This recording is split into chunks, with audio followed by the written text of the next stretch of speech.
Greetings, I'm Kip Darcy, the new Vice President for Enrollment here at the University of Olivet.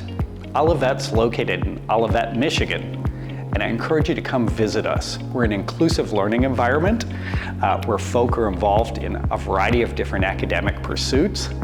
We are a liberal arts education, and we have quite an array of different extracurricular activities that range from everything from the choral arts, fine arts, to a full Division III athletics program.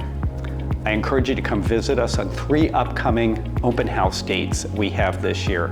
On Friday, October 27th, Saturday, November 18th, and in 2024, we have a program on Saturday, February 10th. I look forward to welcoming you to campus, and I encourage you to join us and to learn more about the University of Olivet. Thank you.